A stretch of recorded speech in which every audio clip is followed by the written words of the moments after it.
Hi, everybody. Before we start, I'm just going to spend a couple of minutes setting the context for today and explaining why NICE is involved in this session. So just to reiterate again, NICE is the National Institute for Health and Care Excellence. We provide national evidence-based guidance to improve health and care in England. So our role is to support decision-making across the system. And we do this by assessing the clinical and cost effectiveness of treatments, technologies, and also ways of delivering care. What NICE doesn't do is we don't provide clinical advice to individual patients. We don't dictate clinical decisions or make decisions around health services are delivered. What we do instead, we do produce guidance that supports consistent, equitable access to effective treatments across the NHS. So the main types of products that NICE develops include guidelines, which provide recommendations around best practice, and this is when making clinical decisions around health and well-being. And also, one of the products that NICE develops is technology appraisals, which you may see sometimes abbreviated as TAs, which assess specific medicines and technologies and make recommendations on whether they should be routinely used by the NHS. So these look at where a medicine fits within the patient's journey, who can use the medicine, and the evidence supporting its use. So over the past year, what we've been doing at NICE in my team, which is National Implementation, we've been reviewing data on the uptake of certain NICE recommended medicines, and for some treatments, uptake has been lower or more variable than expected. So what we've started to do is conduct research with user research to understand any barriers to the appropriate consideration of medicines. So this was the case for two of the treatments recommended as part of the treatment pathway for endometriosis and fibroids. And so these are, I'm going to try and say them. So it's Relugolix, estradiol, norestestrone, and Linzagolix. So what we did as part of these medicines, we understood some research to try and understand why the uptake of these treatments wasn't what we anticipated. And also through this work, we learned about gaps in awareness, understanding of these treatments. So not just among clinicians, but also patients, others involved in care as well. So as part of this engagement, this is where we spoke to Steph at Tiger UK. What really stood out to us at Tiger UK is the patient-centred, practical approach and the way that they create accessible, trusted spaces for shared learning and discussion.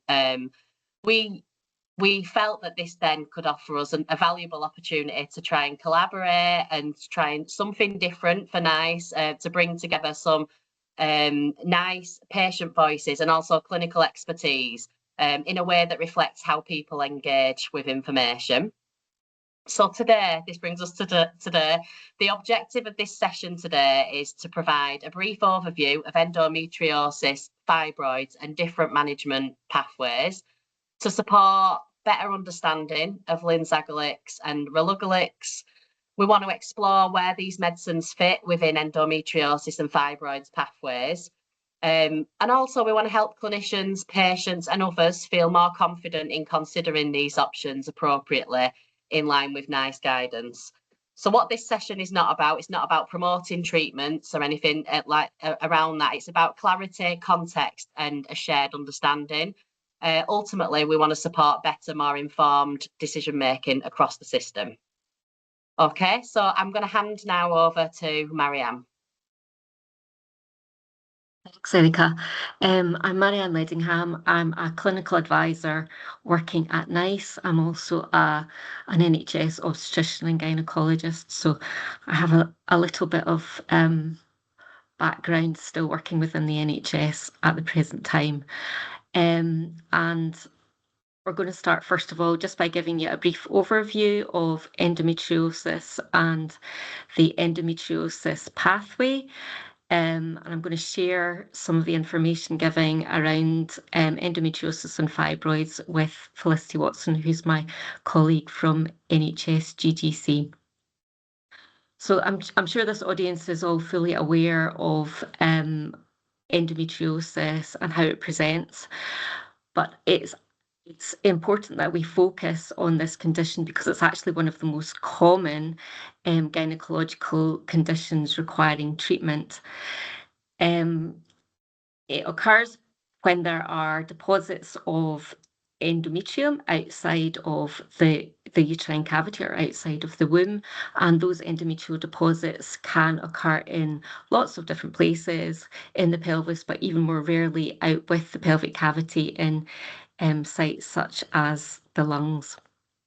And the effects are felt throughout the childbearing years, from puberty through to the menopause. And for some women, the effects of endometriosis are actually even felt after the menopause, for some women who continue on HRT. It affects a huge number of women. The estimates are about 1.5 million people in the UK, and on a global scale, about 176 million people. So it's a huge problem.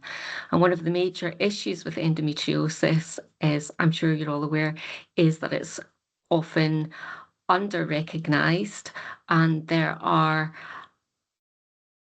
definite gaps in women being able to access services and obtain a diagnosis in a timely fashion. And the average time for women to get a diagnosis and start on treatment is thought to be between 4 and 10 years within the UK at the present time.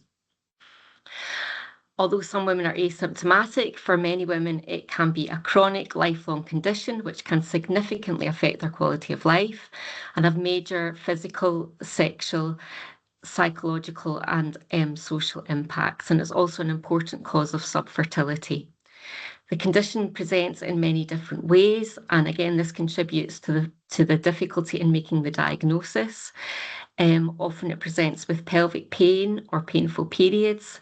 For some, there is also associated pain during intercourse, and for other individuals, it can sometimes present in less obvious ways.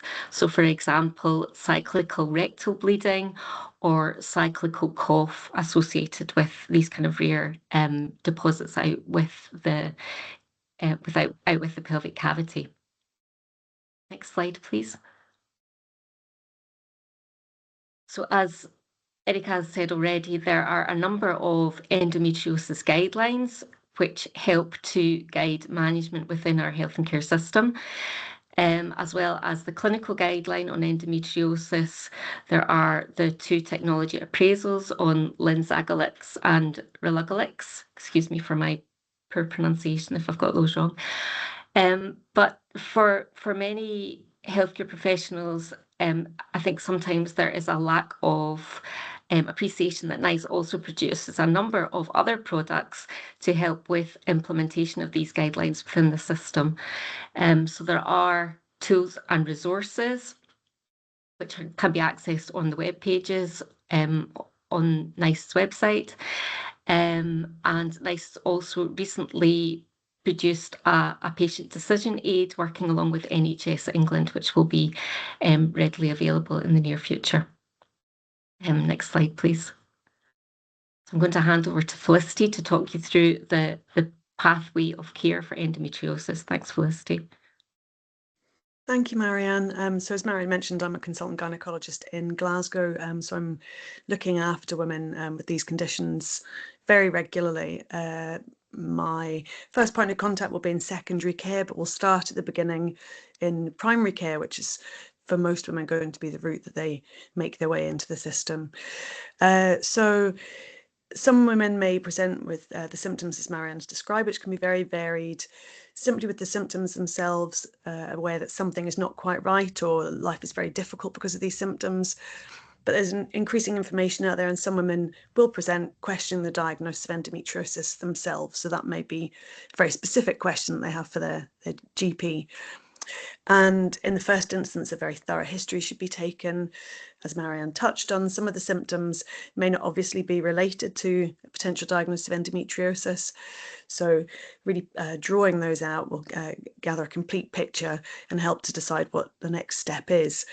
As part of that initial assessment, there should also be a complete examination, which for most women will involve both an abdominal examination and usually a pelvic examination, but for some women that just won't feel appropriate or be appropriate. So that will have to be up to the individual person as to how they want to go ahead with that. It's now routine to recommend that in the first instance, a trial of treatment is started, and we would usually suggest that that is for 3 to 6 months. The reason for that is really it takes some time for, if there's inflammation, for example, in the pelvis, for that to die down. That's not a quick fix. But also if you're introducing a hormonal treatment, that takes some time again to moderate your own hormonal pattern. So at least 6 months. And again, an individual woman will decide the details of that treatment, and that may be simply managing the symptoms themselves. So for example, pain relief, the particular pain reliefs will depend again on medical history and what they might have already tried. We'll touch on that in a little bit more detail in a couple of slides time, or trialing a hormonal treatment, or sometimes a combination of the two. If the symptoms, despite starting treatment, persist, so beyond the 6 months, then obviously there's a need then to escalate investigation and treatment. So at that stage, these women should expect then to be referred into secondary care. Different places will have different setups for how that will happen. So in the first instance, it may well be that a woman is sent for an ultrasound, or it may well be that they go to a specialist endometriosis clinic where that scan will happen at the same time. And in that clinic, there will be a discussion about potentially starting a further treatment, but also exploring particularly other ways of looking to see if there is endometriosis. And there are two main ways of doing that once you've had an ultrasound scan. One would be a pelvic MRI, which usually includes the abdomen as well for completeness. But if there are specific symptoms, such as Marianne mentioned, in the chest, then that may require MRI of other areas at the same time. And I suppose there are a couple of reasons that you might consider that. One would be perhaps a transvaginal scan is not appropriate. Now, women may feel more comfortable with the idea of an MRI, but it may well be that there's a very specific symptom. And again, then a specific question being asked. So for example, if there are nerve pain type symptoms, for example, pain going down the legs, that would be a reason that an MRI may be a sensible first step. For the vast majority of women, if they're looking for further investigation after an ultrasound, a diagnostic laparoscopy will be the next step. And that's a very common procedure that we do an awful lot of in the NHS. It's a very safe procedure to have done. The main goal of that primarily is to confirm, or I suppose deny, the diagnosis of endometriosis. And in the past, we would have said that was about 50-50, but in reality now, with an increasing move towards biopsies, that will confirm the diagnosis in about 80% of women where endometriosis is being questioned. It, as I mentioned, is a safe procedure to have done, which involves a general anaesthetic, but for most women, they'll go home from hospital the same day. And in that same procedure, you would usually be offered surgical treatment of endometriosis if the diagnosis is confirmed, and that may either be with heat, what we call ablation, or sometimes removing or excising the disease. As part of that, though, surgical treatment will not be the only thing that's offered, and usually women will also either continue to be offered the treatments they've been on before, or to consider alternative hormonal or non-hormonal treatments, as well as then a plan for follow-up. Could I have the next slide, please? So now we'll talk about fibroids. So again, a very common condition that will variably affect women. Typically, it's a condition that doesn't cause any problems, or maybe doesn't present with problems until a little bit later in the reproductive lifetime. So probably, I would say, mid-30s onwards, but some women are affected at younger ages. It is a tumour, but a benign, i.e. non-cancerous tumour, which in general is harmless as long as it's not causing symptoms. And it is the most common benign tumour in women and people assigned female at birth.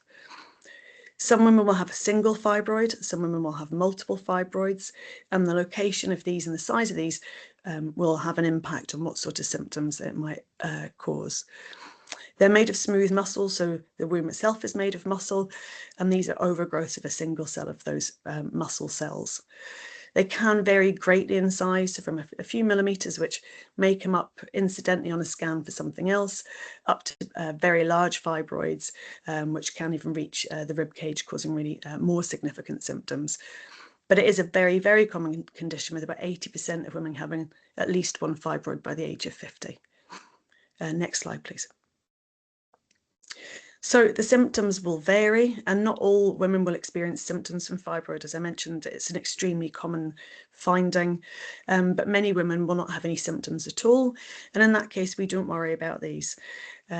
Really, the treatment of fibroids is focused on how we help to make the symptoms relating to them more manageable. And the commonest symptoms that women would present with if they do have a fibroid would be heavy or painful periods. The heaviness maybe throughout the period, it may be just in the first couple of days, and that may worsen over time, potentially as the fibroids increase in size. The pain can be quite difficult to distinguish from the pain that might be associated with endometriosis, for example, but typically the pain is related to the bleeding at the time of the period.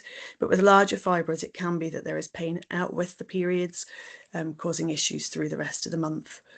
Some women may themselves be aware of a change in the shape of their tummy, a feeling of pressure, or a feeling that perhaps that they feel they might have gained weight when in fact that they haven't. Maybe their clothes don't fit quite so well. For some women, it may be that it comes up in the course of investigations for fertility challenges, or it may be that it's found if women are having difficulty or pain with intercourse. For the larger fibroids, and also depending on the location of the fibroids, because they can press in other structures around, someone will experience constipation or a feeling of needing to go to the toilet to empty their bladder more frequently, or very rarely being unable to empty their bladder completely because of the compression from the fibroid. And with the very large fibroids, where they do encroach in the rib cage, it can in fact impact on breathing. Next slide, please. So Marianne touched on NICE's endometriosis guidelines. You'll see there's also a wealth of information here about fibroids, and there is some overlap with Linzagolix and Relugolix, with technology appraisals, as well as a really good decision-making aid for heavy menstrual bleeding. We will come to talk about this in detail in the next couple of slides relating to the management pathway as well as the diagnosis of the cause of the bleeding. Next slide, please. So to summarise how fibroids are treated, there are medical options, and those will again focus on very specific symptoms and how those individual symptoms are managed. And that may be that it's one treatment that's required, but often it will be a number of different approaches to resolving a woman's symptoms. A woman will be able to make her own decision about whether she wishes to include a hormonal option in that, but certainly in the first instance and in conjunction as well with hormonal treatments, the simple treatments would be the three in that top box there. So NSAIDs, or non-steroidal anti-inflammatories, which most of us would more commonly know of. Ibuprofen would be the commonest one of those, but there's room for escalation of those if ibuprofen is not effective. Tranexamic acid, which is again a non-hormonal medication that helps to reduce the breakdown of blood clots, and therefore can be really useful for reducing the volume of bleeding. There are also, as I mentioned, options for hormonal treatments, and traditionally those have involved what we would most of us consider to be contraceptive treatments, and of course there's a wide variety of options there. But also in particular the use of the hormone-based coil, which is a small device that goes into the womb. Latterly, we've had more specific treatments which are different from the kind of contraceptive treatments we might have used in the past. And they're treatments that are looking specifically at treating the fibroids themselves and the route by which those fibroids are causing symptoms. And often those treatments will also seek to reduce the size of the fibroid and some of those compressive effects, as well as managing the symptoms such as bleeding. At the more extreme end, there are surgical options, so myomectomy, and that will depend very much on a woman's fertility wishes. So the main reason to perform a myomectomy would be if a woman does wish to retain her womb. For most women, but not all, that will be for fertility reasons. The approach that you might take can either be through the abdominal wall or through the tummy, if the fibroids are on the outside of the womb, but there is also a procedure to remove the fibroids from within the womb or within the cavity of the womb, which would be hysteroscopic removal. For women who feel that they don't wish to retain their womb, then a hysterectomy will be the surgical treatment there. And that's because that tends to be a more straightforward procedure than a myomectomy. And again, the route of that will vary depending on the size of the womb. So for the much bigger fibroids, that will often be an open procedure with a cut on the tummy. But for the smaller fibroids, it may be something that can be dealt with through a keyhole approach. In between those, there are options for non-surgical treatments, which again are non-hormonal. Uterine artery embolization and fibroid ablation. The availability of those two treatments will vary depending on often the size of the unit, but uterine artery embolization effectively involves blocking the blood supply to the fibroids, so they shrink down. Doesn't remove the fibroids, but it does for most women improve their symptoms. Similarly, fibroid ablation can be performed in a couple of different ways, but often it's using energy and ultrasound to reduce the size of the fibroid again and to reduce the volume of bleeding. Next slide, please. So this is a very busy slide. There's a lot of really helpful information, but it is probably quite difficult to read in this setting. And as mentioned, all the slides will be sent out. The important thing at the top is that this is always woman focused on the woman's preferences and what treatment she would or wouldn't consider to be acceptable, what her individual medical history or surgical history might add to that in terms of the pros or cons of particular treatment. So someone who's had an awful lot of complex surgeries may decide that further surgery is not for them, for example. Going down the left-hand side, the two top boxes, I suppose, are talking about findings from imaging, and that imaging in the first instance will usually be ultrasound. So in that situation where a woman has had an ultrasound, on the left-hand side of your screen, you'll see that these are women with no identified pathology, i.e. what seems to be a normal ultrasound, or small fibroids which are less than 3 centimetres, or adenomyosis, which is a condition very similar to endometriosis, and effectively the deposits of the endometrial tissue are within the muscle or the body of the womb as opposed to within the cavity. And there can be an awful lot of overlap between adenomyosis and endometriosis in terms of the symptoms, such as the ones Marianne discussed earlier on. For lots of women, the first recommendation will be a hormone-based coil or intrauterine system. That's not going to be acceptable to all women, but it is a good and effective treatment. But to the far left of the screen, if that has been decided between the patient and her clinician that that's not a good option, there are alternative treatments, and we've touched on a couple of them already. Tranexamic acid to help to reduce the blood loss, or NSAIDs such as ibuprofen or naproxen, in combination with hormonal treatments. And as mentioned, those can either be typical contraceptive treatments or cyclical, so a varied pattern each month of oral progestogens. For a woman who has severe symptoms, even despite small fibroids or no other identified pathology, those women may require quite early in their treatment journey to be referred in for specialist care. They may require further investigations, and they would usually have the additional options of further surgical treatments in addition to the hormonal treatments that we've touched on. And one of the surgical treatments we haven't yet talked about is a second-generation endometrial ablation. This uses heat to reduce the amount of regenerating tissue in the endometrial cavity. About 80% of women will have a really good treatment effect from this, and it doesn't involve hormones.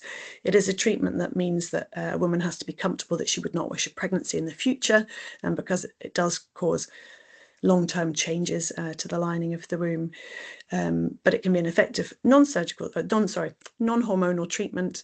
It's also a very safe thing to have done, and again, usually a day surgery type procedure, where the woman may be in and out the same day, or in some cases this may be performed if the woman feels comfortable with it under local anaesthetic.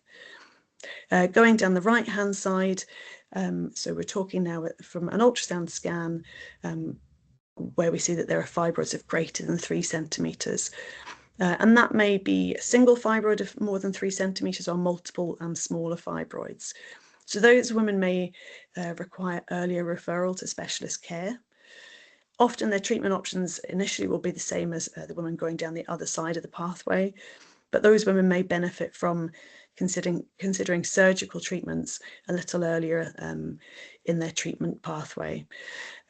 You'll see at the bottom that in addition, it's recommended they could consider pre-treatment if they were going for surgery with a GnRH analog or ulipristal, and those should only really be used in the short term. And those can be helpful both for reducing the blood loss in theta, but also helping to reduce the size of the fibroid. During the course of treatment, and depending how long it's planned for there to be treatment before surgery, there will need to be further monitoring of the size of the fibroid. And for most women, that will be ultrasound. But if it's anticipated that it may be a complex procedure or there's unexpected growth of the fibroid, then an MRI can be helpful as well. If a woman is choosing to go down the route of uterine artery embolization, so blocking the blood supply to the fibroid, which we touched on before, usually that will require an MRI to gain the extra information about the blood supply to the fibroid. And of course, throughout all of that, those women are still absolutely able to take the non-hormonal treatments or the hormonal treatments from the other side of the pathway. Next slide, please. And I think we're going to hand over now to Alan, who's going to talk in more detail about some newer treatment options and where they might fit into this pathway. Thanks, Alan. Thanks, Felicity. Hey, hello, everyone. My name is Alan Moore. I'm a technical advisor in the technology appraisals team at NICE, and me and my colleague, Eleanor, will talk you through some of the newer treatments that the NICE technology appraisals committees have looked at. So this slide is focusing on the Relugolix, first of all. So as I said, NICE has published recent guidance on Relugolix, both in endometriosis and in fibroids, and the recommendations are that the Relugolix can be used as an option for treating symptoms of endometriosis in adults of reproductive age who have had medical or surgical treatments for endometriosis, so post first line. And it can also be used as an option for treating moderate to severe symptoms of uterine fibroids in adults of reproductive age. It's useful to note that these recommendations for Relugolix mirror the marketing authorization that's given by the medical regulator for the UK, and that allows the treatments to be used in the populations assessed by the regulator for safety and efficacy. But NICE's job is different to that. That's the regulator. We can assess treatments within these licenses, but we can also restrict recommendations too based on the clinical and cost effectiveness data put in front of committees. And my job and Eleanor's job is to assist NICE committees in their decision making. So me and Eleanor over the next couple of slides will kind of discuss how the NICE committees have assessed these drugs in both endometriosis and fibroids. Next slide, please. And I think I'll hand over to Ellie. Yes, I'm Ellie Donegan, and I'm an advisor in appraisals.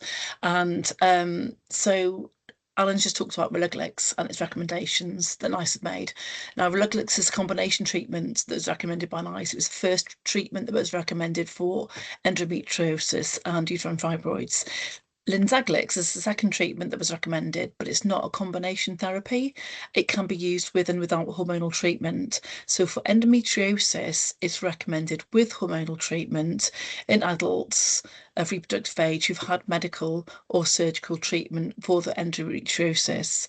For uterine fibroids, NICE has only recommended it for longer term use for adults with moderate to severe symptoms of uterine fibroids. It can be used with or without hormonal treatment, but where it's used without hormonal treatment, after 6 months, the dose needs to be dropped from 200 mg once daily to 100 mg once daily. And I'm going to hand over to Alan to talk about the endometriosis pathway that was considered in the appraisals. Thank you, Ellie. Next slide, please. Yeah, so as Ellie said, this is slides talking about the pathway as considered by the committee. And just to give a bit of context on the right-hand side there, that these are a further list of supportive care. And I'm not going to read out all of these, but these are kind of supportive care in the background of all of these treatment options, and they include various other supportive treatments. So this is the pathway considered by the committee. Sometimes the committee have to make simplified pathways in order to assess the long-term impacts of new medicines across the lifetime horizon. So the committee heard from the clinical experts and patient experts that the first line of treatments generally involves either pain relief in terms of paracetamol or those non-steroidal anti-inflammatories, as discussed earlier. The hormonal treatments too are commonly given, and neuromodulators are also given to regulate nerve activities. Where Relugolix and Linzagolix sit then in this pathway, and where the committee considered them for use and in line with their marketing authorization, is post first line, and that those treatment options then can also include GnRH agonists, which are synthetic hormones suppressing sex hormones, and these are commonly given either with or without additional hormonal treatments to preserve bone density and other elements they got there. Surgery is also a part of the pathway, and as discussed before, there's different types of surgery. Usually earlier surgery is more conservation surgery. So you can see here Relugolix and Linzagolix can be used at this line of treatment. Looking further down and later lines of treatment, so the committee heard that often endometrial tissue can regrow, so then there may be a need for further surgery as well, and that may include hysterectomies, which may not be appropriate for everyone, especially if when fertility has been considered as important for some people. And again, Relugolix and Linzagolix were considered at this line as well. I guess other elements of the pathway considered too around some of these treatments may be given before surgery, because sometimes there's a waiting list for surgery, and post-surgery as well. So it's a kind of a flexible pathway, a pragmatic pathway, and this is what the committee kind of considered these drugs. And this is important when you're considering both what's available in terms of comparators and what's available in next lines of treatment. And next slide, please, and I'll pass over to Ellie. So this slide shows the treatment pathway where Relugolix and Linzagolix have been considered and recommended by appraisal committees at NICE. So, as Alan said, Relugolix is a combination treatment, and it's been recommended first, and it's recommended across its whole marketing authorization. That was because it was cost effective across marketing authorizations. It's recommended for short-term use before surgery, and it's also recommended for longer-term use. Linzagolix came in second, and it's a treatment, as I've said, which you can combine with hormonal therapy or not. And when it's combined with hormonal therapy, the relevant comparator is Relugolix, and where it's not combined with hormonal therapy, the relevant comparator are the GnRH agonists. So when NICE looks at a new treatment to see whether it's clinically and cost effective for the NHS, the company proposes the populations that they want it to be considered in, and then they submit evidence on the clinical and cost effectiveness to support that. And there were 3 populations for Linzagolix that the company proposed, and that was short-term use before surgery without hormonal treatments. It was longer-term use with added background hormone treatment, and it was also long-term use without the hormonal treatment. So the committee considered those 3 populations separately, and for short-term treatment before surgery, it was not recommended because the company only compared the clinical and cost effectiveness with Relugolix, and the committee was mindful that there were also these GnRH agonists that the company hadn't compared the cost effectiveness with, so they weren't able to recommend it in that group because they couldn't assess the cost effectiveness compared to all of the relevant comparators.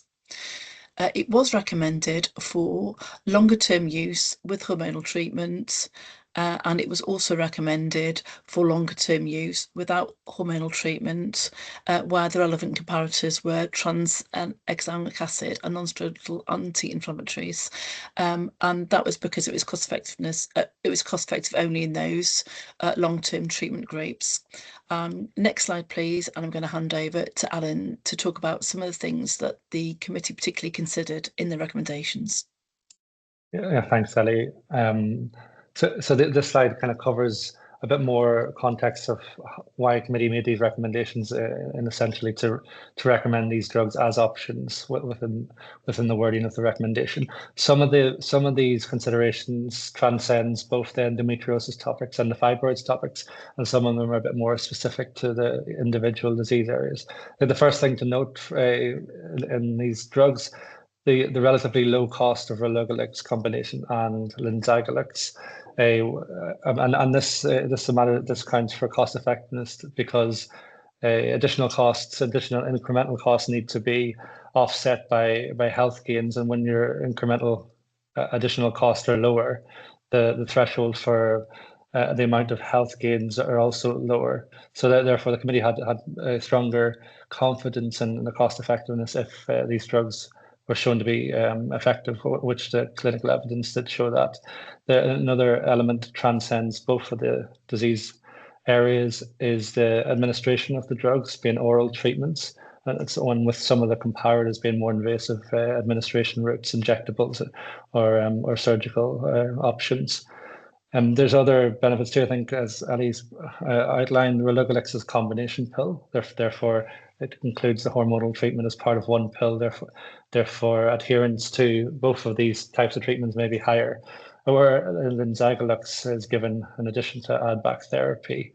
But so there might be some benefits there as well if to split these two pills out. And again, Linzagolix could be another treatment option if appropriate. And there's other uncaptured benefits in the modelling too, primarily about the delaying or maybe removing the need for surgical options further down the line. And another key element was on treatment duration. One of the key comparators was those GnRH hormonal agonists, where the license for these drugs are limited to 6 months, but we heard at committee that they're often used for longer than this, whereas Relugolix and Linzagolix marketing authorizations do not have a treatment duration limitation there. So that was seen as a key benefit too for people who may stay on these drugs for longer in the long term as well. In terms of endometriosis topics, both Relugolix combination treatment and Linzagolix were deemed effective against the placebo in the clinical trials, but also with indirect treatment comparisons considered similarly efficacious to the main comparator, which were those GnRH agonists. As I said, both treatments do cost more than a GnRH agonists. However, the length of treatment with Relugolix and Linzagolix are expected to be longer in general, not for everyone. And in the modelling, then that came out with other benefits as well. So those benefits offset those incremental costs as well compared to some of the comparators. And I'll just hand over to Ellie to go into the more specific elements of the fibroid topics. Yeah, so in terms of the uterine fibroid appraisals, the committee decided, that both Relugolix and Linzagolix were more effective than placebo at reducing heavy menstrual bleeding. When they compared, looked in the mix, compared these treatments with the GnRH agonists, they concluded that Relugolix is more effective than the GnRH agonists, and then Linzagolix had similar efficacy to Relugolix. And here's the recommendations again. It was only recommended Relugolix was recommended across its whole market authorization, but Linzagolix only for the long-term use. One of the things that the committee particularly noted was that in their guidance was that risk factors for developing uterine fibroids include things like age up to menopause, family history, and it particularly affects women of Black African and African Caribbean ethnic backgrounds. They tend to have worse symptoms at younger age and need to take the GnRH agonist for longer. So the committee recognised that an additional treatment option would be particularly beneficial in these women. And now I'm going to hand back to Marianne. Thank you both. Can I get the next slide, please? So Alan and Ellie have talked us through the evidence surrounding the technology appraisals for these drugs. I'm just going to talk a little bit about what that means clinically, and I think without without promoting these drugs in practice, I think these drugs have been a game changer in offering women an alternative to surgery, in offering women a treatment when other oral medical treatments have failed, while they're waiting for surgery. And the main advantage over the GnRH agonists, which were used before this in clinical practice, is that they can be taken orally, and that is a huge change in how these drugs can be administered. So it means that there is easier access, potentially at an earlier stage in the clinical pathway, and a real alternative to the medications that are available. We know that they are effective in reducing menstrual blood loss and pain associated with fibroids or endometriosis, and they have a real potential to improve quality of life. And for many women, they stop having periods while they're on these treatments. Some women will experience adverse effects. The commonest adverse effects, I think, that are reported or cited by women are hot flushes, headaches, fatigue, night sweats, and for some women, a change in blood pressure. And it's important that women have a blood pressure check before starting the treatment and while they're on the treatment. But for most women, the side effects will be mild to moderate in severity, and they are often resolved when add-back therapy is taken alongside the treatment. So for women who are taking Linzagolix, which doesn't have add-back therapy, often the addition of that can make a marked improvement in their symptoms. Can I have the next slide, please? As I said, the benefit is that these are oral preparations. They are tablets that can be taken once daily. Ideally, treatment should start within the first 5 to 7 days of the menstrual cycle, so that we have ensured that women aren't pregnant before they start taking their therapy. And ideally, a pregnancy test should be conducted before treatment is started. Because of the effects on bone mass, if women have got additional risk factors for low bone mineral density, a DEXA scan might have to be arranged before starting treatment. But for all women who are taking these treatment, a bone mineral density scan or a DEXA scan is recommended after 12 months.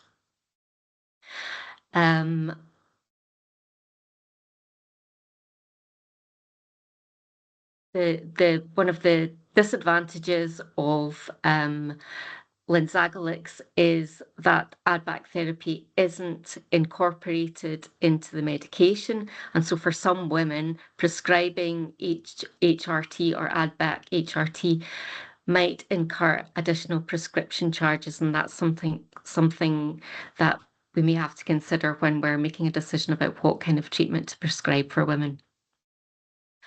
And Linzagolix also has an advantage in being able to use long-term without hormonal add-back therapy, although a dose reduction, as we said earlier, is required following the first 6 months of treatment. And this may be preferable to women who cannot or would prefer not to have hormonal add-back therapy. Can I have the next slide, please? In terms of contraception, Relugolix is considered contraceptive after a month. So women are advised to use additional contraception, but to stop hormonal contraception at the start of treatment. So they have to use additional non-hormonal contraception for that first month.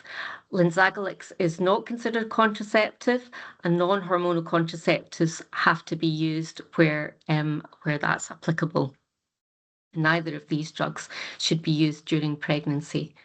I've already talked about bone mineral density loss and DEXA scanning, and a kind of a warning or a contraindication to use is that Relugolix should not be used in women with a personal history of arterial or venous thrombosis, women with migraines, or women who have a history of a hormone-dependent cancer.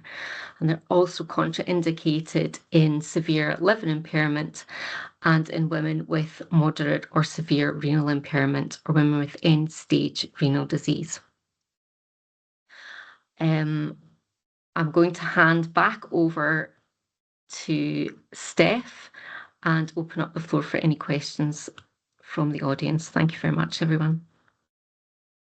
Thank you so much, Marianne. Thank you, everybody. That was an amazing amount of information and so helpful to so many people, whether you're a healthcare professional or a patient or a family member supporting someone with either of those conditions. So thank you very much. I'm going to go straight to questions now. We've had one in that says, does the DEXA scan at 12 months have to be done in secondary care, or can it be done in primary care once the GP has taken over the prescribing? I think I'm going to come back to you, Marianne, on that one. And if you could just remind us what that's related to at the start, just in case, which treatment that's related to, that would be great. Thank you. So actually, Felicity might be better at answering this question than I am. As far as I'm aware, the DEXA scans have to be organised through secondary care rather than primary care. And the reason for a DEXA scan is because of the effects that Linzagolix and Relugolix have on bone mineral density. There needs to be additional monitoring of bone density mass while you're taking these treatments. Felicity, do you want to expand on that a little bit for me? So I agree with what you said, Marianne. I think it is possible or it's feasible for a GP to request a DEXA scan if needs be, but I suppose women that are on these treatments should still be under the care of a gynecologist. So that's not to say they need seen very frequently, but I would say that if a woman is on one of these treatments in the longer term, they would still benefit from regular gynecology review as well as the care of their GP. And so it often makes sense that the DEXA scan report is returned to their gynecologist, because you're using that information in conjunction with the treatment benefit they've had. And I suppose using that to make a kind of ongoing plan of care. So it's possible, but I think it's probably preferable that that is part of their ongoing care with a gynecologist. Thank you. That's great, Felicity. We had another question. It may have been covered after it's come through, but I think it might be useful for other people anyway, just to go over it again. How long can you prescribe Relugolix or Linzagolix for? Is that best to go for you, Felicity, or Marianne? I'll let Felicity answer.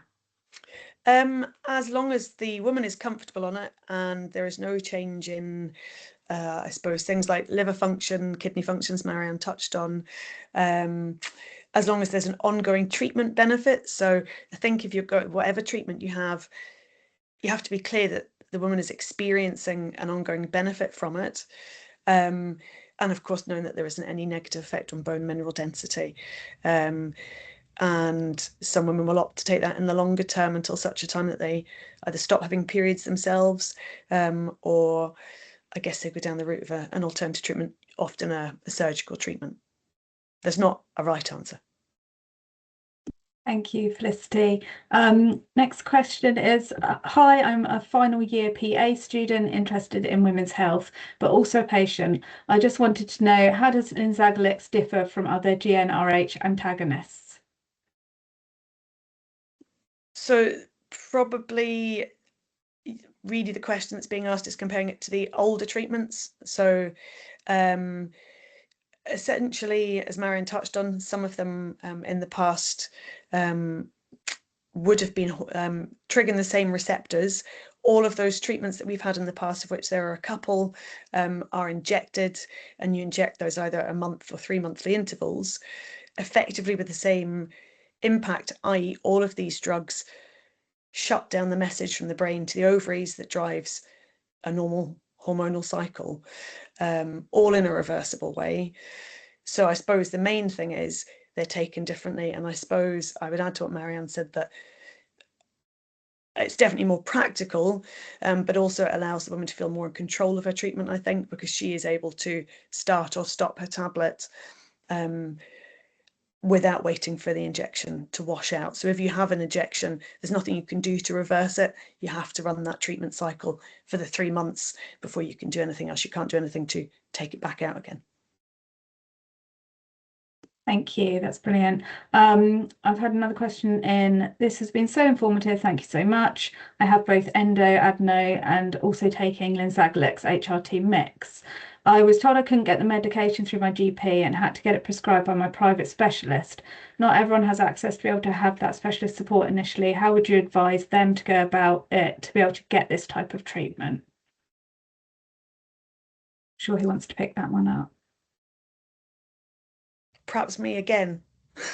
It will depend locally. So, for example, in Glasgow, all of our local medicines prescribing rules say that these treatments have to be initiated by a specialist, i.e. in secondary care. So I'm sure that will vary to some extent, but unfortunately, I think a lot of women will require the input of a specialist to commence treatment, although a GP then could manage it going forwards. I don't have an easy answer to that question, is the bottom line. The GPs won't be able to do anything beyond what they're doing if they've been told they're not allowed to prescribe these medicines. Thank you. This might be related, I'm not sure. Is it okay for my GP to prescribe Linzagolix after my gynae has prescribed for initial 6 months, but I was only given the first month's dose? Yes, it's specialist initiation, but it's okay to continue it. Thank you, that's amazing. I think that's probably all we've got time for with the questions. We don't have any, I think we've answered them all anyway. Sometimes there is a bit of a delay, so apologies if yours hasn't come through. But I just wanted to close and say a huge thank you to all of our speakers, and thank you to everyone who's come along today. Like I said at the start, the recording of this will be shared afterwards once it's ready. Any of the links that you've seen to guidance and everything throughout the slides will also be shared by email as well. And we do have a feedback form that we'd be very, very grateful if you could complete and just let us know how it was and which bits you found particularly useful, and if there's any suggestions for how we might adapt these sort of sessions in the future and things like that. It will only take about a minute of your time, so we'd be very grateful if you could complete that for us. But thank you all for joining us, and thank you to our speakers again. And I think we're going to close the session there and wish you all a very lovely afternoon. Thank you, everyone.